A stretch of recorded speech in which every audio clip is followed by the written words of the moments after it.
এইখানে যেই ববিনটা আছে, যে প্লাস্টিকের ববিনটা, এই প্লাস্টিকের ববিনের মাঝেই কিন্তু মাঝের লিম্বের কোরগুলো আছে, তাই না?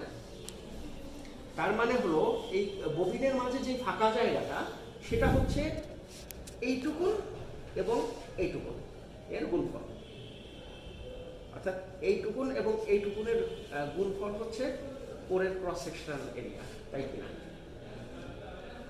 তা যদি হয়, আমরা কোরের যদি ক্রস সেকশনাল এরিয়া পেয়ে যাই, তাহলে এটা কত ভিএ ট্রান্সফরমার আমরা জেনে নিতে পারবো।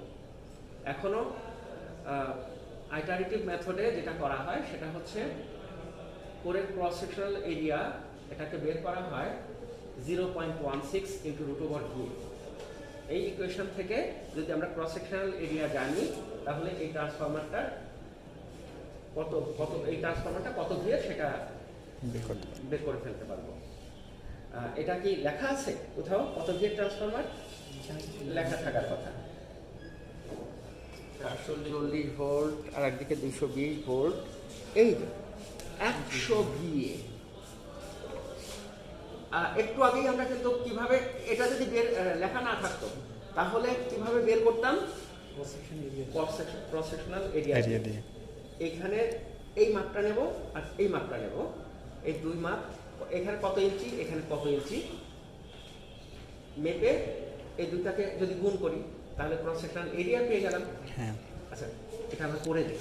হ্যাঁ, এটা মেলে কিনা? হ্যাঁ, আসলে হ্যাঁ, আমার একটা স্কেল লাগবে।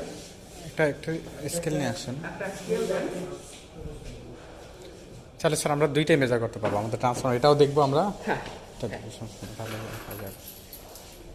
যদি আমাদের হচ্ছে রেটিংটা আমাদের যদি দেয়া না থাকে ট্রান্সফরমারের যে কত কেভিএ বা বিএ রেটিংটা, হ্যাঁ হ্যাঁ, হয়তো বা কোনো কারণে দেখা গেছে এটা আমার পড়ে গেছে এখন বা নাই, কোনো একটা কারণে হতেই পারে, কতটুকু লোড দেব হ্যাঁ বুঝতে পারতেছি না, তখন আমি কিভাবে এটা আইডেন্টিফাই করব?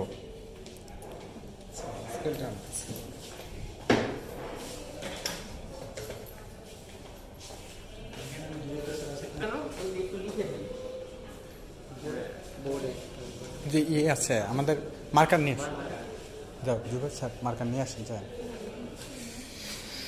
এই জায়গা এইটুকুন মাপবেন আর এইটুকুন মাপবেন, দেখেন সেটা, এটা যদি 100 ভোল্ট ট্রান্সফরমার, এই অর্থাৎ যেটুকুনের মাঝে পোর আছে, হ্যাঁ হ্যাঁ, দৈর্ঘ্য প্রস্থ মাপা লাগবে। এই পুরোটুকুন না, কিন্তু এই মাথা থেকে এই মাথা না, এই জায়গা থেকে এইটুকু, এই ফাঁকা অংশ যেটুকু দেখা যাচ্ছে আর কি, হ্যাঁ, এই এতটুকু না না না, এই জায়গা থেকে হ্যাঁ